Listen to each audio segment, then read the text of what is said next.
Everyone, welcome. It's the Remodelers on the Rise show. For some of you, it may be your favorite podcast out of all of the probably millions of podcasts that are out there, even if it's in your top 50. Thank you for being a listener. I have today a client, yes, but also a friend. His name is Jason Carmack. He's with Vision Construction down in the greater C or Natty or Cincinnati area, however you prefer to say it. And Jason and I did some one-on-one work and some coaching work a good number of years ago. We stayed in touch, but not super active in coaching. And then more recently, Jason's joined one of the Remodelers peer groups, and he's been a part of that.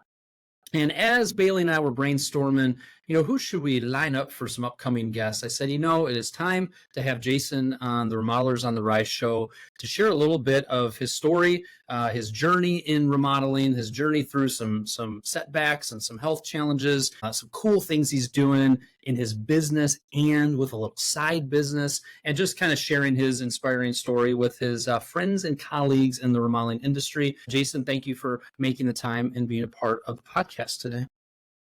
I appreciate it, man. Always enjoy chatting with you. And he's got fancy new Apple AirPod Pros. So if his voice sounds so miraculous, it's because of that beautiful technology. Yeah, it's not my natural voice. There we go. So if we could kind of just, I'm looking forward to hearing just some tidbits, some ideas, some things that have made your remodeling business successful, but also just kind of hearing a little bit of your story and journey as you've been a remodeler on the rise, if you will. So maybe tell everybody a little bit about who you are, and also tell us a little bit of just the story of getting up to today in your business. Yeah, for sure. Appreciate it.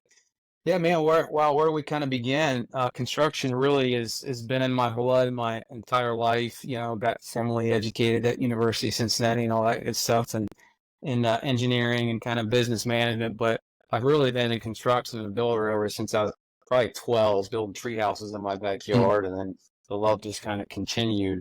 But I guess officially, so I've been in the business corporately for about 20 years, and then I guess about 9 years ago or so, made that huge leap of faith and went completely on my own, 100%, I guess, in 2014. And wow, it's been an amazing ride, a journey, adventure ever since then. But I wouldn't change it for the world. Being an entrepreneur has its challenges, it has its stresses, but also has its freedoms and a lot of other blessings that come along with it. But what made you finally kind of jump and take the leap? Well, it wasn't my idea. So in fact, my last corporate job in 2014, I was working for a local custom home builder, and we did some really cool stuff. I mean, we build like $3-4 million custom homes. I mean, some stuff that's fun. And good guy, connected well with him. And as far as I was concerned, I was going to spend the rest of my 20 years of my building career with that company and help them grow it as their vice president of operations. But after about a year at that company, things were not going well, and for many, many different reasons. I was a big component of his overhead, and we just mutually said, okay, I don't think it's going to work out, so we part ways. And I fell back on a lot of my entrepreneurial roots, and had always been doing side jobs. I guess you can say in the construction world, I did a ton of finished basements when I worked for a local home builder. So I started doing that, picking up jobs right away. And then one thing led to another, and we just started getting busier. And I told my wife, I said, you know what? We just got to trust that the Lord's going to, he's going to guide us in the right path. He's going to provide for us, and that we don't need to worry about what we're going to do. And these side jobs will eventually turn into kind of full-time gigs, and I won't call them side jobs anymore. And like I say, it started a little slow at first.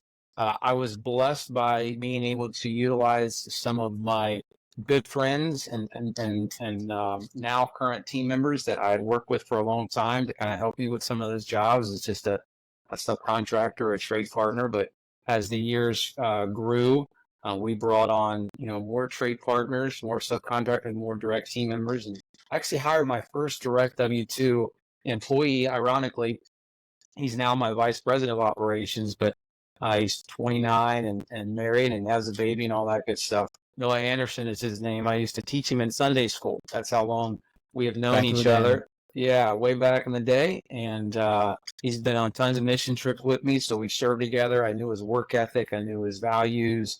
I knew his character. And that played a huge role, honestly, in me making some major leaps of faith by stepping away, taking off the tool belt, putting down the hammer, which I loved as a carpenter. And no doubt, when I made that decision to hire that first W-2 employee, as scary as it was, knowing I was going to have another family that I had to feed besides mine, it has been incredibly rewarding. And where are you sitting as far as number of employees and kind of the structure of things now? Yeah, so I think we just officially kind of brought on employees number 11 and 12. One of them is my wife, actually. Is kind of working part-time and more of the office kind of marketing realm. She also helps us on the other side in our little side ventures. We're not going to talk about that yet. Patience. No, not yet. But yeah, we're about 11 or 12. And this year we'll probably do about, between 2.3 million, something like that in sales. But it's just been steadily growing. We're on a path where we want to try to do, if we can, about 30% growth, which is what we've been averaging over the last 7-8 years. To maybe one day when I step away in about 7 years, maybe capping out at 10 million. But you know what? I'd be honestly happy if I was half wrong. We ended at 5 million in sales. Yeah. So one thing that I think is helpful for people to hear is, okay, they heard a little bit of the structure, they heard a little bit even the revenue side of things, and you have put a lot of focus on having healthy gross profit margins, and that's led to healthy net profit margins. Talk about kind of your philosophy when it comes to financials and how you guys are approaching your markup and watching your job costing. What can others learn from that?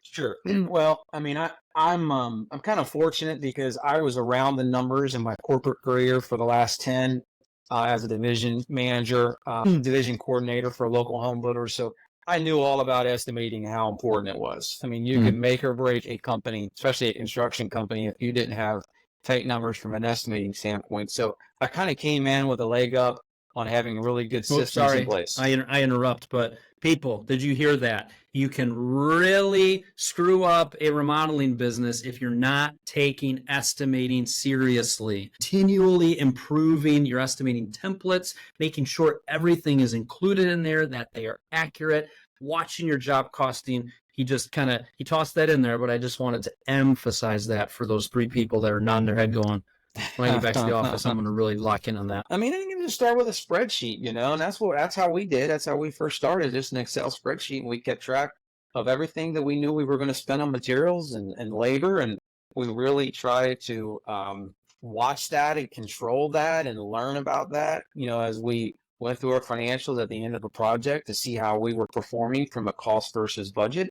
Yep. And yeah, so we've been. You certainly help a lot, Kyle, over the years to realize that, we need to understand our values. We need to understand how we're different than a truck and a pickup truck out there. I mean, we run a very professionally ran operation. We've grown our business over the years because people understand the type of quality that we do, the type of people that we have, the way that we communicate, the way that we warrant our work. I mean, we offer, and this is kind of crazy, but we offer a 10-year workmanship warranty on everything we do. And that's never bit us in the butt. If somebody wants to call me back after 5 years, Kyle, because maybe they have a leaky faucet or something, I'm going to be all over that, because for us, that's just a long-term lifetime client. But yeah, we've always thought we've done a little bit differently. I've built my team here at Vision Construction with the mindset that, guys, look, we will grow when we have the right people that we can put on the bus. If we don't think that an individual is not the right person for our team, and we can't find a spot and in the right seat on our bus, then he's just not going to join the team. God has blessed us with a lot of great people, from a culture perspective. I know you're probably going to ask me about that. We have a lot of fun at Vision Construction, sometimes probably too much fun. In fact, I'm getting my hall bath remodeled as we speak. So if you hear some banging in the background, two of my great guys. One of them's my lead guy that runs my entire field. He's up there right now. I'm starting to see just how much fun these guys have out there in the field. How much too much fun. Clamp down. almost too much fun. Enough joking around. We got work to do. So I am. So you touched on some of the financials of one of the things you were hinting at there before going into kind of the team and culture was you were talking about, we're building up a lot of value in what we offer. We are providing an experience to our homeowners and to our clients that is really, really strong from a communication, for, of course, the finished project, but also from a planning and communication and scheduling and keeping things on budget and on schedule. And by doing that and building up the value there, that has enabled you to perhaps also turn up your markup and margin, which allows you, even at that $2.5 million of revenue, to have a really healthy gross profit and a really healthy net profit. We're not fiddling around with a 3, 4, 5% net profit. We're healthy into that double digits of net profit, but it's not just because, doggone it, we're going to charge a lot. We're going to charge a healthy amount, but we're also going to back it up. We've got to back it up with the experience we give clients. So wanted to put a bow on that. Yeah, for sure. Yeah, we don't have a brick and mortar showroom. In fact, we don't ever really have a desire to have that. But at the end of the day, we compete against some of them. I mean, we're in the greater Cincinnati area, so this is a huge 2-3 million people metropolitan area. So there's a lot of big guys out there that we compete against. And sometimes we're like, holy smokes, we're not as expensive as we thought we were. That's probably because those guys have a little bit more overhead than us. Yeah, we bring a lot of value, and when people start comparing us, to other companies, and then they start reading our reviews, we spend a lot of attention and time making sure that we reach out to clients after projects are completed and make sure they give us good Google reviews, and just to make sure that when people are trying to search for a great company, they hear about us and they learn about us from so many different areas. We invest a good amount of money as well in just our online presence with a good website, and just making sure that our marketing as best it can be is really top notch. Yeah. If somebody is hearing this and they actually do their homework and look up Vision Construction and email me, Kyle at remodelersontherise.com, the number of Google reviews that Vision Construction has, there's going to be some swag heading your way. Ooh, maybe a hat, maybe something else. Who knows? But primarily because you just heard one of the little tidbits, nuggets. We focus hard on that, and maybe somebody will reach out related to that. We'll see. So that's a little bit of the financial side. Going over into the team and the culture side, you were hinting at, we have a lot of fun. Two things you hinted at. One, we are going to be picky with the team members that we bring on. Yes, they may have wonderful skills. How are they going to fit with the existing thing that we have going on, with the existing culture?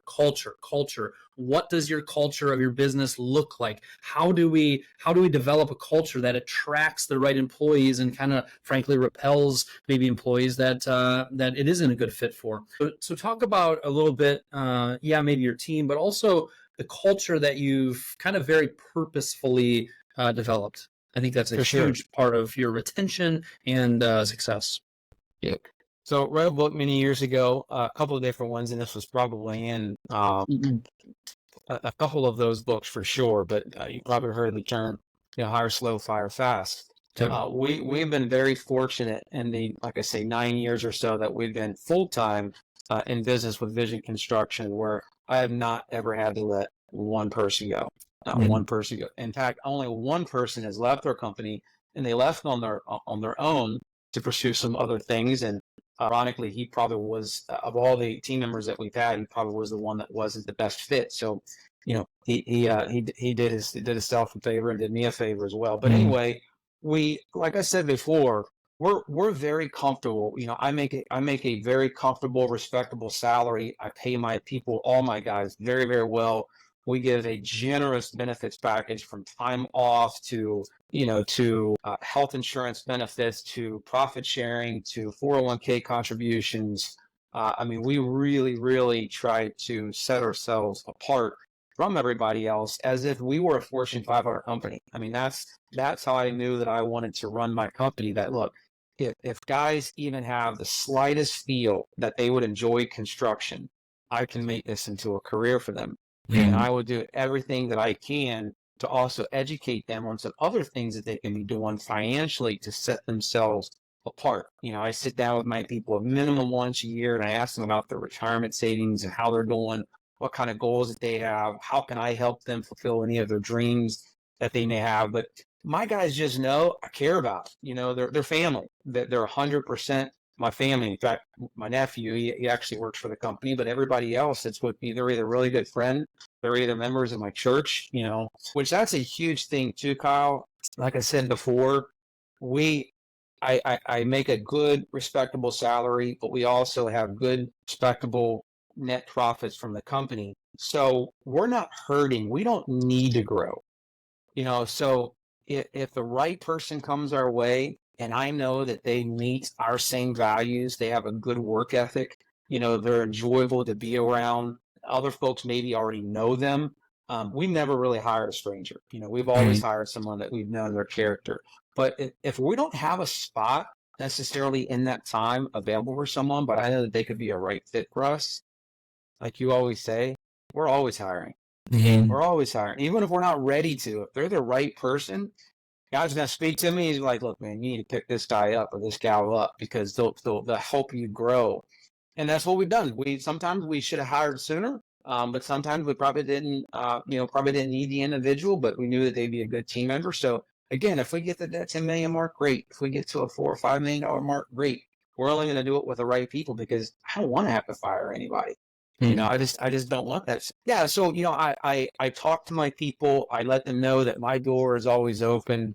I'm just very easy to get along with. My lead guy, my vice president of operations that runs my office, very, very down to earth, kind individual. And the same thing goes with the guy who runs my field. He's actually been almost the best friend of mine for probably 20 years. They look at me as a brother, and they look at me as family. And we're probably going to get to this in a little bit, but yeah. 3 years in August, I was hit with a whammy of being diagnosed. You're leading this beautifully. You're making my job nice and easy. We're just kind of flowing from one to the next. So yes, we're going to flow to that here next. I do want you to share that. But what you're hearing, I'm hearing so many little things there. Open door policy, yes. But sitting down and proactively talking to them about their career, about their retirement, you know, making sure that we're hiring for fit above everything else. And being patient with that and knowing, you know, you probably have a decent number of stories of maybe times where it wasn't a great fit and you passed on it because you're protecting the culture and the feel that you have. And you're talking about work ethic, you're talking about character, things that are really, really meaningful for you. Yep, for sure, man. I couldn't help but grab this off the bookshelf as well. One of the 3 criteria is that we're absolutely going to make sure that we meet on any new team member. Great book. Ideal Team Player was just given to me in one of our most recent in-person meetings with our spring peer group. Matt Jenkins hooked you up with that. Mr. Matt Jenkins hooked me up with this. Yes, but one of the primary things that this book talks about, as far as who is the ideal player, is are they hungry, are they humble, and are they smart? And smart not in the way that you think when it comes about smart. It's almost an emotional intelligence, you know, an EI kind of thing. But yeah, we want to make sure that our people kind of not only meet those criteria, but many others. And one of them, which is, like I say, is values. You know, I'm a strong believer, and I know that faith has carried me in so many ways in my life, been dealt a tremendous amount of challenges. But in the end, I just hang on for the ride, and I trust that he's not only going to look over me as an individual and my family, but he's also going to look over every other individual in our company. And he's going to help us and guide us in this growth thing. Because I say 10 million all the time, and some people are like, holy smokes, 10 million, that's a lot of money.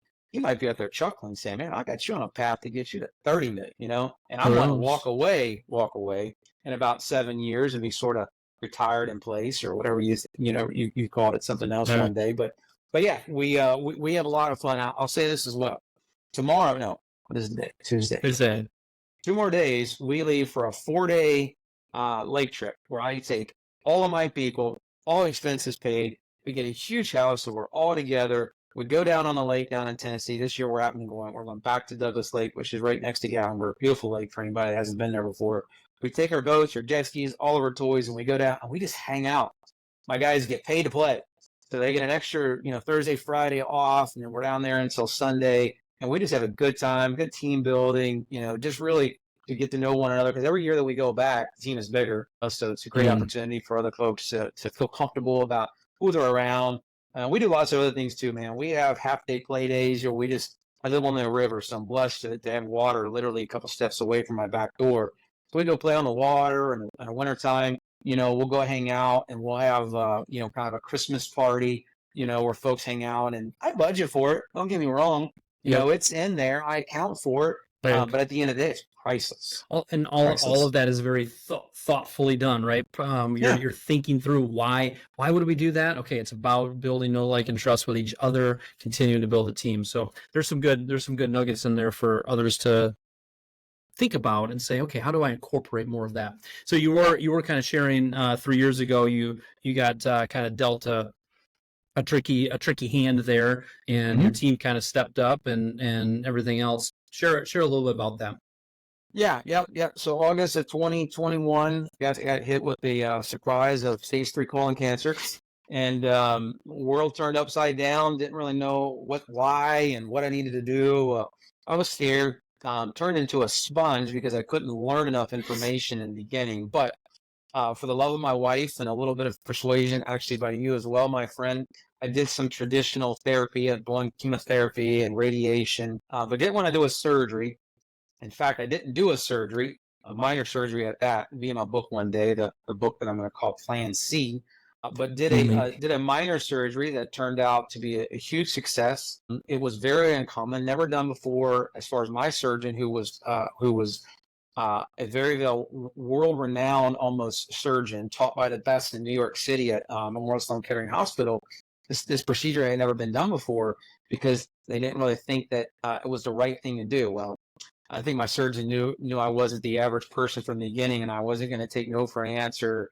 But anyway, I decided to, do different things along the way, change my diet, amongst many other things. Cancer, and I'll say in my book one day, cancer will end up being one of the biggest blessings, aside from giving my life to Christ and marrying my beautiful wife, biggest blessings I'll probably ever deal with, because it changed my life in so many different ways and has allowed me to see things so a little bit of a different lens. But lo and behold, almost 2.5 years later, I did a minor surgery. Very, very complicated, very, very long recovery process. Matter of fact, I was laying on my backside for about 8 weeks. I couldn't get out of my bed. It was pretty brutal. Lord was definitely testing me during that time. That is for sure. 2 months, a long time for that. Yeah, and but thankfully, even though I didn't do a whole lot of work, I had a team that knew this was coming. So, we prepped for it. We made sure that everybody knew exactly what they needed to be doing.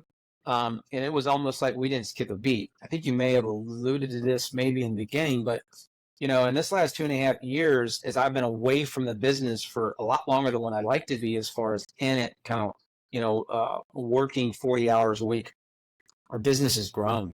Yeah. It's grown, and it's grown very healthily. Margins are still good. Profits are still there. Customers are still happy. It's been incredible. But again, it's because, one, I've had the right people on the bus. Those individuals are in the right seat. And I made sure that they knew that they were appreciated and that they were valued, and that I wouldn't know what to do without them. So when you constantly tell your people that, hey, look, thank you for what you do.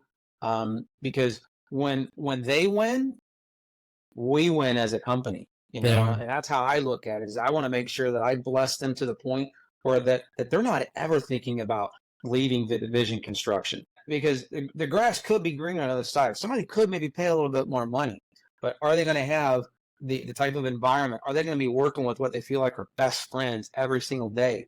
Would these individuals walk into a fire with them? Are those the kind of people that they're around every day? That's the kind of team, that's the kind of culture that I want to build. And that's how I felt, when I was laying on my backside for 8 weeks, because I just knew that those guys knew what they needed to do, and customers, like I say, issues were being addressed. Happy to say that as far as the doctors are concerned, they won't use the word R for remission just yet. I think I got to get about 2 or 3 more years out before they start saying those words. But like I told my beautiful wife in the very beginning, I gave it all to him in the very, very beginning. And from the beginning, I felt like I was healed. I was just still in the healing process. And that's how I feel now too. At 40, almost 49 years old, I feel like I'm in the probably the best shape of my life, and always full of lots of energy, as you tell me. But man, I'm just enjoying this ride, because you never know. when it could be your Amen. your last day. Amen. So glad that everything's gone. So, it's one thing like, oh man, look at that. What a wonderful outcome. But I think sometimes when you're not in it day in and day out, even just a little bit of the peak that you gave there, the discipline that you've had to show, the humbleness, setting aside pride and ego of going, you know what, I have to rely on, yes, him, but also just the team around me, and when almost a helpless feeling, I'm sure at times. So, the fact that, whatever battle that anybody listening to this is going through, whether it's with a substance, whether it's with relationships, whether it's with health, everybody's got some seasons of battles or ongoing difficulties to keep up the faith, to keep up the hope, to be disciplined, to look at the glass half full, to continue to endure, to continue to see a little bit of, all right, I don't see it much, but there's a little light at the end of that tunnel there. And then the other thing I'm hearing is just what I've liked about what you've shared is it's so crystal clear that the team and the feel and the culture and the kindness and the generosity is such a, that's the story of vision construction, right? In a nutshell, in so many different ways, whether it's how we're serving the clients, whether it's how we're serving our team members. And I'm hoping that as people listen to this, they might get inspired of, that type of culture feel. I don't necessarily need them to be best friends, but that kind of team aspect, that kind of gelling of the team. And you also heard snippets of how that has been created that hopefully is also inspiring a little bit. Yeah, I'll give you another tidbit. One thing that is near and dear to my heart that we enjoy doing every year. In fact, we're fixing to take off here in about 3 or 4 more weeks and head down to Clarksville, Tennessee, where a massive tornado, I think last December, ripped apart hundreds of homes and several churches. Every year, my local church, Mount Carmel Christian Church, goes on a mission trip, and we take anywhere from 60 to 160 people. I take my whole team. I take my entire team with me. Any other spouses if they want to go as well and be a part of it. And I pay for all that. That is not additional time that those guys have to take out of the vacation. That's just part of the benefit package. And even if they didn't want to go on the mission trip with us, I still provide 1 week's of paid time off for anybody just to go serve and to go give back and do something that you feel that you can fill your heart with. Because I tell you, man, we go on these mission trips and we're down there and we're serving those people.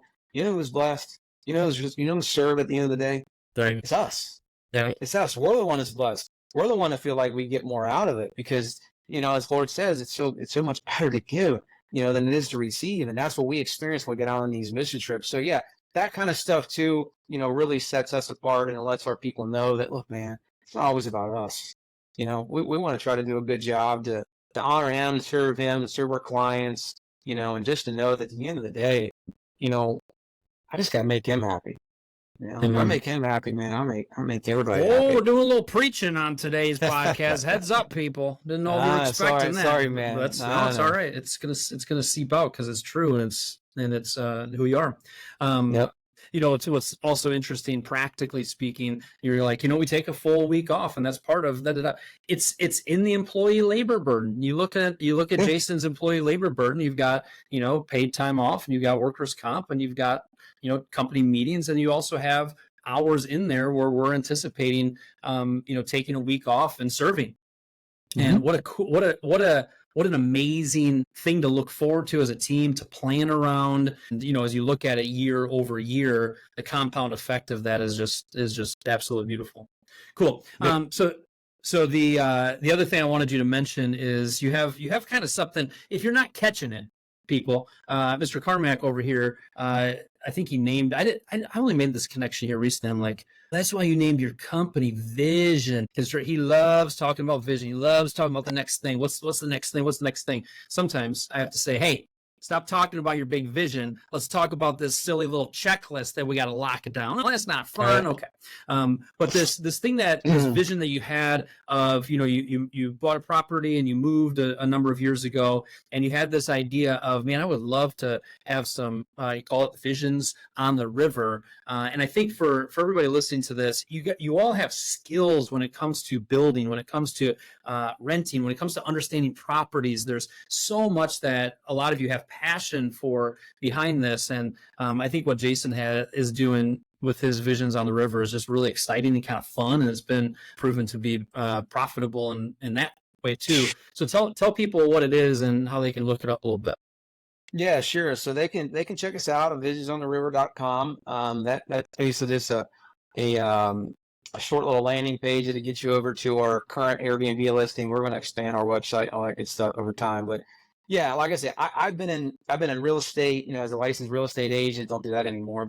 I've been in real estate investing and all that for quite some time, and I knew I wanted to do something different from a long-term perspective, because I always want, not only my family, but also my guys to be thinking, hey, what's 20 years ahead? What's 30 years ahead? My nephew's just turned 25 years old a couple of days ago.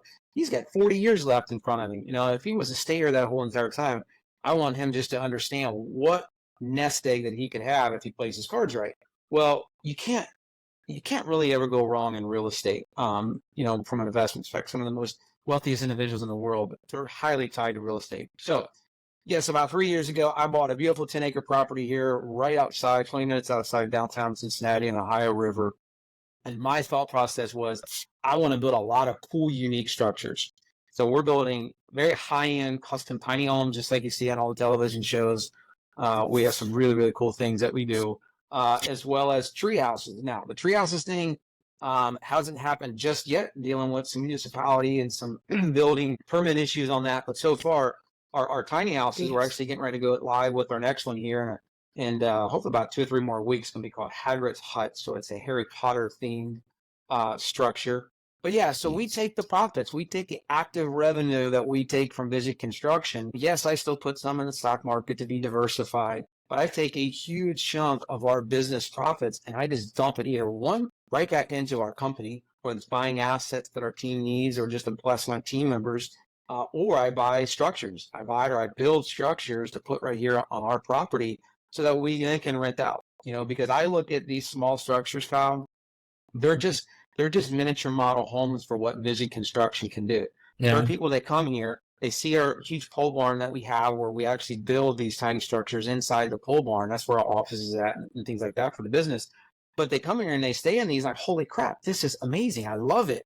And then we realized, oh, wait a minute, you guys built this. You guys are a construction company? Yeah, we do. We do remodeling. We do custom home builds as well, so if you like one of these. So interesting story. We're literally doing a project right across the street from my property, about a block away. Guy's sitting on 70 acres. He's doing a farm to table type of a restaurant / building that we're building for him. And then he found out about our tiny houses. Now he wants us to build some of our tiny houses to put on his property so guests can come and stay at his place. So it's just been a real neat journey. Our place is booked, a ton. We've only done one so far. Second one is getting ready to go live here in a couple of weeks. Even the first one, what does it run, 100, 150 like a night type thing? Oh yeah, all in. Once you figure the Airbnb's fees and cleaning fees, we average anywhere from $250 to $450 a night. Right, 250, 300, and people look at it and go, "It's a cool setting. It's a cool. This is different. It's separate. It gets people out of just their normal rigmarole. Like nice little fire pit, nice little covered area there, and just hot tub, hot tub, and just everything right there." Right, and just kind of peaceful, kind of reprieve type feel, which was kind of your vision for it. And it was when you put it up, I remember you kind of mentioning, well, we'll see. And it's just booked up and it's been really consistent and kind of a real neat, just a neat thing, I would imagine, just overall in your life. It is, yeah. And, if this thing can scale, beautiful. I'd love to have several of these down on the lake, down in Tennessee, maybe a couple of them down in the mountains, of Tennessee, a couple down maybe on the ocean. I don't know where this thing is going to go. This is certainly a big passion for me because everybody likes easy. I don't want to say easy, but everybody kind of likes semi-passive income, right? Yeah. And this is a huge part of our retirement, that we're going to be living on. But yeah, I'm just excited to see, where this thing goes and how people really like these structures. But they're unique, they're different. We got to get you and the missus down here one time, my friend. On your way to Florida. This is a good halfway point for you to come Well, visit it is us. the 19th. You think that would fly for my 20th anniversary next year? You think that's high enough bar? Absolutely. I think so. What more could you want? Have 4 structures. So I'll spill the beans. Our 4th structure, which should be ready and live by next summer, it's going to look like and feel like a real live pirate ship. That's going to be elevated out of the ground about 8 feet. And it's going to totally look like a pirate ship. So looking forward to that one as well. Visionsontheriver.com. Yeah. Absolutely. So you're listening to this. You've had this idea, and it keeps nagging at you, and you keep thinking about it. You may have even got a little spreadsheet. You may got some designs going. Maybe this inspired a couple people to kind of go, you know what? Time's of the essence. If I'm not gonna, when am I ever gonna do this? If I don't do it now, Jason, you kind of took this from a kind of a off the wall idea to, you know what? Let's figure this out. And how do we do this? And how does Airbnb work? And how does the cleaning work? And just so many facets of it. But now that you got it up and running, very cool, very cool. You did exactly what I was hoping you were going to do, which is just kind of share your story and who you are and some of the keys to success that have allowed you to be a remodeler on the rise, if you will, and appreciate just you sharing that. And I'm confident that it's going to be helping a lot of the people that listen to this, including me. Love it, man. They can reach out anytime if they ever got any questions. Awesome. What's your website? Builtwithvision.com? Builtwithvision.com. Yes, sir. And Awesome. visionsontheriver.com. There we go. Thank you, Jason. Anytime. Appreciate it. Yep. Peace, brother.